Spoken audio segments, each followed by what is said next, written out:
Hey guys, it's Keeley, and today I'm going to be talking about some of my favorite underrated books. There are a lot of books out there that BookTube doesn't really give credit to that I personally love, so I am here today to tell you about some amazing books that maybe you haven't heard of, so let's get on into it. The first books I have to show you are part of a duology, and that is Reboot and Rebel by Amy Tintera. This is the first and second book in this duology, and it is a very, very interesting story.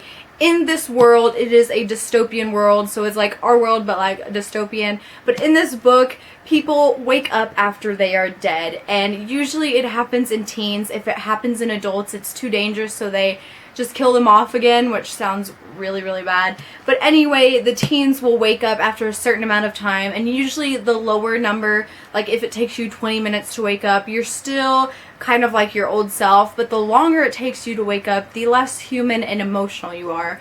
So in the first book, we follow a character named Ren, and she is the longest known case of being dead. And on the cover it says, 5 years ago I died, 178 minutes later I woke up. So she was dead for 178 minutes. A lot of people didn't think that she would wake up again because she was dead so long. So she is the strongest because the longer you're dead, the stronger you are. So she's super strong and very detached until she meets Callum. And Callum is a 22, which means he was dead for 22 minutes. So he's basically like his alive self. You can't really tell that he was ever dead. And so it's a really, really cool dystopian. And basically in this world, the reboots, the people who were dead, are kind of their slaves. And people are terrified of them because they are stronger and they heal. And it's crazy. Okay. So Ren and Cal remind me so much of Peeta and Katniss, which is not a bad thing. I absolutely loved them. You know how Katniss is kind of detached, so is Ren, and Peeta's kind of loving and fun, and so is Callum. So in that way, they're similar. And it was just a really, really cool story and a really cool world. I absolutely love dystopian, so if you're interested, I will be leaving links to this down below on Goodreads so you can go and check it out more if I wasn't good at synopsis, because usually I'm not very good at giving synopsis, but I tried, and they're both amazing.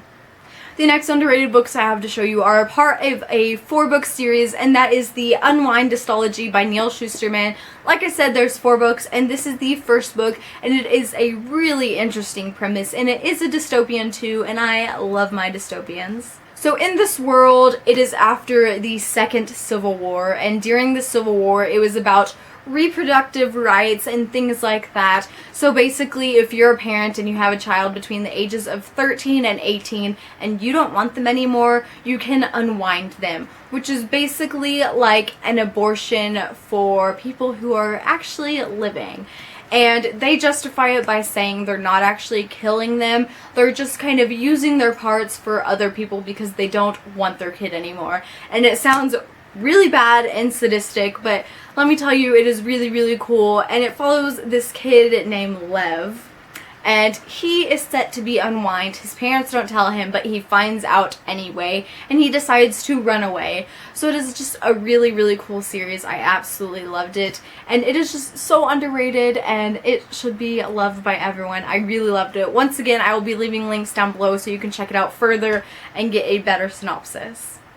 The next books I have to talk about are another series, and it is a 5-book series, and that is Gregor the Overlander by Suzanne Collins. This is the first book, and it is a middle grade series. It follows this kid named Gregor who is living in kind of a poor area, and his dad went missing years ago. They don't know where he's at, and his little sister Boots kind of goes missing. She goes into this air shaft in the laundry room, so Gregor decides to follow her in the shaft, and he discovers this other world, and it's called the Underland, and it is crazy. It is filled with giant rats and giant bats that talk and giant cockroaches, and all the animals talk, and it's just crazy, and the people that live under there, it's just crazy. And he gets Boots, and he decides he wants to go back home after being there for a while, but then he discovers he's a part of a prophecy, and the people there need him to stay so he can save the Underland. So anyway, this book and this series is just really, really amazing. I love Suzanne Collins' writings,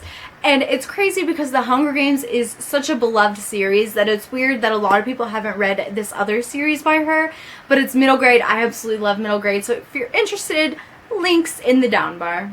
This next book is a contemporary standalone that I have talked about quite a lot on my channel recently, and that is The Lost and Found by Katrina Leno. I just really want everyone to read this. So if you haven't heard from me, this book follows two characters named Louis and Francis, and it is dual narrated. Both narrations are so amazing. And anyway, they are best friends, but the problem is they've never met each other. They live on opposite sides of the United States from each other, and when they were younger, they both had a severe trauma done to them, so they met online in a support group for trauma survivors, and they decide one day that they're going to take a road trip to Texas to meet each other. And it's just amazing. The side characters are some of the best side characters I've ever seen. The relationships in this book are some of the best I have ever seen, and it is just such a fun story that I want everyone to read. And finally, this last book is another middle grade book, and that is Dragon Rider by Cornelia Funk. Now, this book is really cool and really fun. In this world, dragons exist, but people don't know that they still exist. And so these dragons are kind of living in a community in these mountains, and one day they hear that the humans are going to start building buildings there. That's what you build, buildings. So anyway, the humans are kind of moving into their land, so they have to find somewhere else to go. And they've heard of this mythical place where dragons can be safe from everything. But a lot of people are skeptical, or a lot of dragons are skeptical and don't think it actually exists. So Fire Drake the dragon decides to go on the quest to save his people. And along the way, he meets this little human, Ben, who is homeless and doesn't have a home. So he kind of finds a home in these dragons and different animals that can talk and stuff like that. And along the way, they kind of get hunted by this metal golden dragon that this person built a long time ago. And so it's just a lot of fun adventure. I love dragons. If you love mythical stories and mythical creatures, definitely pick this up. It is so much fun. So those are all the underrated books I have to talk about today. Let me know down below if you've read any of these, and you should recommend me some underrated books that a lot of people don't talk about. I love to learn about different books that aren't really hyped. But thank you so much for watching, and I will see you next time. Bye!